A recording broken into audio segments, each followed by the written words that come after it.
Cierre los ojos por un segundo e imagine, por un segundo, que el rey de los relojes de lujo, Rolex, casi fue destronado. No por un competidor ni por un colapso económico, sino por una de sus propias creaciones. Suena como un giro en la trama, ¿verdad? Ahora abra los ojos. Bueno, se sorprendería al saber que esto casi sucedió. Rolex estuvo muy cerca de tropezar con su propia corona. Abróchese el cinturón, porque hoy nos sumergiremos en una historia de movimientos arriesgados, innovación audaz y cómo el Oyster Quartz casi selló el destino de Rolex. Sí, esta es la historia del reloj que casi mató a Rolex. Rolex, el inquebrantable rey de los relojes. El reinado de Rolex comenzó en 1905 y desde entonces la marca ha sido responsable de algunos de los relojes más icónicos de la historia, desde el Oyster, el primer reloj resistente al agua, hasta el movimiento Perpetual que revolucionó los relojes automáticos. Rolex no solo marcó tendencias, ellos marcaron el estándar. El Submariner era el reloj de buceo definitivo, el Day-Date adornaba las muñecas de los presidentes y el Explorer literalmente llegó a la cima más alta del mundo. Rolex era intocable. No era solo una marca, sino un imperio construido sobre la precisión, la artesanía y, seamos honestos, mucha arrogancia. Pero incluso los reyes pueden cometer errores. En la década de 1970, un nuevo jugador entró en el juego, obligando a Rolex a hacer un movimiento audaz que casi llevó a su caída. La crisis del cuarzo, una pesadilla para los relojeros suizos. Entramos en la década de 1970, la era de los pantalones acampanados, la música disco y los relojes de cuarzo. Esta fue la época en la que la industria relojera suiza tradicional vio su mundo patas arriba gracias al movimiento de cuarzo. Seiko, una marca japonesa que era relativamente poco conocida en comparación con los gigantes suizos, lanzó la revolución de los relojes de cuarzo. ¿Qué hizo que esto fuera un cambio tan radical? Bueno, es simple. Precisión, asequibilidad y producción en masa. Si no estás familiarizado con lo que son los relojes de cuarzo, déjame explicártelo. En lugar de depender de la intrincada mecánica de engranajes, resortes y ruedas de equilibrio como los relojes suizos, los relojes de cuarzo usaban una pequeña batería para alimentar un oscilador de cristal de cuarzo. Esto los hizo no solo más baratos de producir, sino también significativamente más precisos. De repente, no necesitabas un equipo de artesanos expertos para hacer un reloj que mantuviera la hora perfecta. Necesitabas una batería y algunos componentes electrónicos. Pero, ¿por qué esto era un problema para los relojeros suizos como Rolex? Bueno, la industria del lujo no se basa en la producción en masa o la tecnología barata. Los relojes suizos eran caros debido a su artesanía, pero a los consumidores no les importaba cuántas horas pasaba un maestro relojero puliendo los engranajes. Les importaba obtener un reloj preciso y confiable, y si era una fracción del precio, incluso mejor. Eran baratos, increíblemente precisos y fáciles de producir en masa. La gente estaba dejando de lado sus costosos relojes suizos, hechos a mano por estos elegantes y asequibles relojes. Los suizos fueron tomados por sorpresa, y este fenómeno pronto fue bautizado como la crisis del cuarzo o la revolución del cuarzo. ¿Cómo se vieron afectadas Rolex y las marcas suizas? Los relojes de cuarzo de Seiko estaban por todas partes. La industria de los relojes suizos de lujo estaba en estado de pánico total. No lo endulcemos. Las marcas estaban muriendo.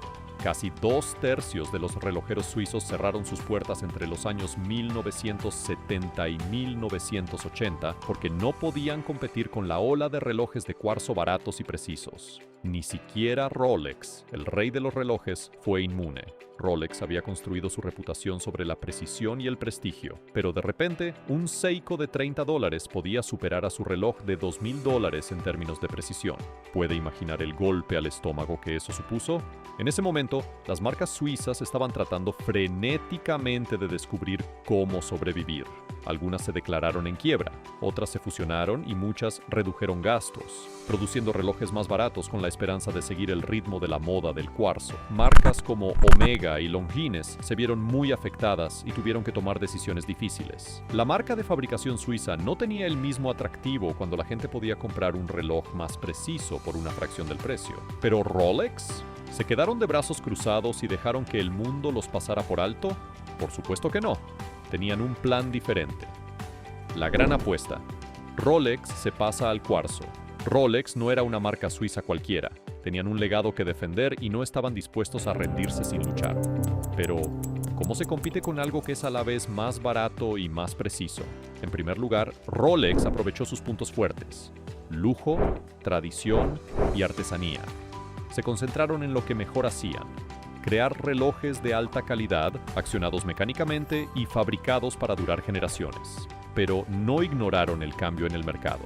Rolex necesitaba reconocer la revolución del cuarzo y en 1977 dieron un paso audaz. Presentaron sus propios modelos de cuarzo bajo el nombre de Rolex Oyster Quartz. No se trataba de una imitación barata de cuarzo que intentara competir con Seiko. Seguía siendo un Rolex de cabo a rabo, con la misma atención al detalle y la misma calidad, pero impulsado por un movimiento de cuarzo. El Oyster Quartz estaba destinado a ser lo mejor de ambos mundos. Por fuera, parecía como cualquier otro Rolex clásico, fuerte, sofisticado y resistente al agua, gracias a la icónica caja Oyster.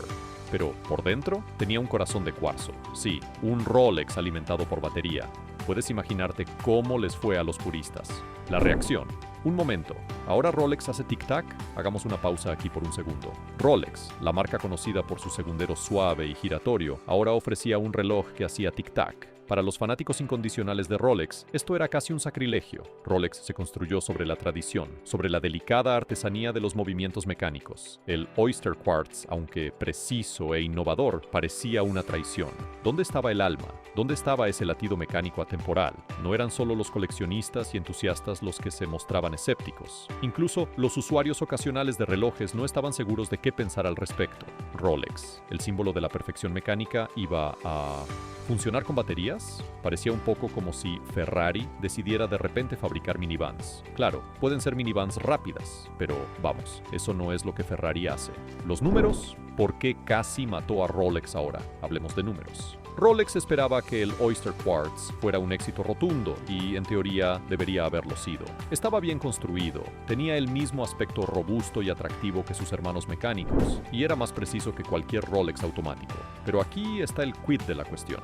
La gente no estaba interesada. El Oyster Quartz no fue exactamente un éxito de ventas. Rolex solo fabricó alrededor de 25,000 relojes Oyster Quartz durante toda su producción, que duró unos 25 años. Eso es una gota en el océano en comparación con sus modelos mecánicos. Como referencia, Rolex fabrica alrededor de 1,000,000 de relojes al año en la actualidad, por lo que puede ver lo pequeño que es ese número. ¿Pero por qué no se vendió? Bueno, la industria relojera suiza estaba empezando a recuperarse a finales de los años 70 y principios de los 80. La gente se estaba dando cuenta de que los relojes mecánicos no iban a desaparecer.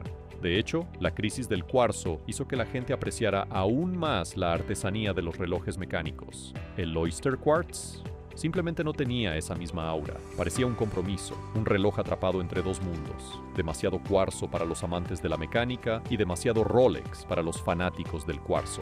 Fue una especie de crisis de identidad, y en el mundo del lujo, la identidad lo es todo. El regreso, Rolex aprende de sus errores. ¿Cómo logró Rolex sobrevivir a la mayor amenaza de su historia, manteniéndose fiel a su ADN?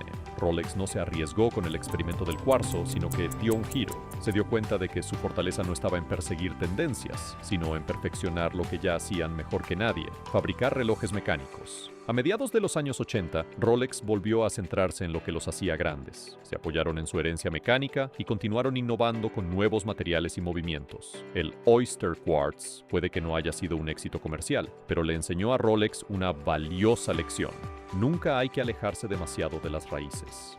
La crisis del cuarzo puede haber puesto a prueba a Rolex, pero también reafirmó su lugar en el mundo del lujo. Rolex emergió más fuerte, habiendo demostrado que la innovación no significa comprometer la calidad o la herencia. El giro irónico. Ahora viene la parte divertida. El Oyster Quartz, el reloj que casi hundió la reputación de Rolex, es ahora un objeto de colección muy buscado. Así es, el mismo reloj que nadie quería en los años 70 y 80 ahora está de moda. Imagínense. ¿Por qué? Bueno, en parte por su rareza. Rolex no fabricó muchos de ellos, por lo que los modelos Oyster Quartz son difíciles de conseguir. Y aunque puede que no haya sido muy querido en su momento, ahora se lo considera una parte única de la historia de Rolex. A los coleccionistas les encantan las buenas historias de perdedores, y el Oyster Quartz es exactamente eso: un Rolex que se atrevió a ser diferente. Además, no olvidemos que el Oyster Quartz sigue siendo un Rolex. Puede que haga tic-tac en lugar de barrer, pero sigue estando fabricado con los mismos altos estándares que cualquier otro modelo.